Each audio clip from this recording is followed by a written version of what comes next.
ई दृश्य अपने सब देख रहा छी कतौ के नहीं, ई अपने सबके चिर परिचित मिथिलाक राजधानी मधेश के राजधानी जनकपुर धाम के छै।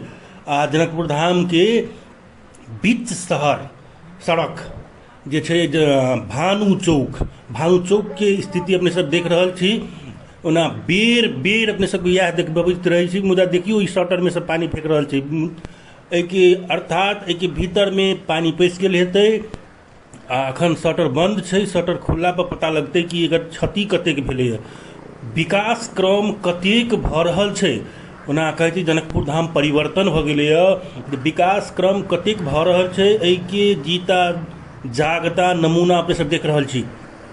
ई दोसर ठाम नहीं जाय पड़त, अपने सब घूमैत फिरैत जनकपुर धाम के भानु चौक पर पहुँच जेबै तऽ ई उदाहरण देख सकै छी। मुदा ई एकटा छोट छिन उदाहरण मात्र छै, एहिसँ आगाँ जेबै तऽ अहू से भयावह दृश्य सब देख लेबै। अपने के अंचल अस्पताल लग जा, अंचल अस्पताल नहीं कही आब मधेश स्वास्थ्य विज्ञान प्रतिष्ठान अंतर्गत के प्रादेशिक अस्पताल अहू से भयावह स्थिति छै। मुदा भानु चौक की स्थिति देख सकै छी।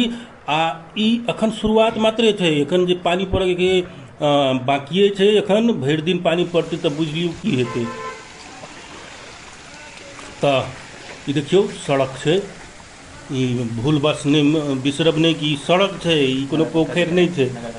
आ नगर पालिका के गेट के आगा देखियौ, ओना अखन देखलिए तऽ पानी हटाबऽ के प्रयास में वहाँ देख सकै छी अपने पानी के हटाबा के जे भइए नहीं सके से प्रयास कर रहल छै। ओना पानी के निकास के उपाय कियल जाए तऽ समस्या समाधान भऽ सके, मगर ओते फुर्सत ककरा लग छै, तऽ ओते फुर्सत नहीं छै, किएक तऽ कचरा धैल छै, ओहिके हटाबऽ के लेल फुर्सते नहीं छै। पानी के निकास के लेल केकरा लग फुर्सत रहतै। तऽ ई छै जनकपुर धाम के परिस्थिति। एहिके बदलऽ के लेल आब सब गोटे के पुनः उठनाइ जरूरी छै, नहीं तऽ डूबि जाए। ई कार देख सकै छी, कार छै, कार के चक्के डूबि गेल छै पानि में, तऽ बुझि सकै छी सड़क के अवस्था की छै। तऽ सड़क के अवस्था एहन छै तऽ बस्ती सबके अवस्था केहन हेतै। ई नगरपालिका लग के अवस्था छै, जनकपुर धाम नगरपालिका उप महानगर पालिका के मुख्य कार्यालय।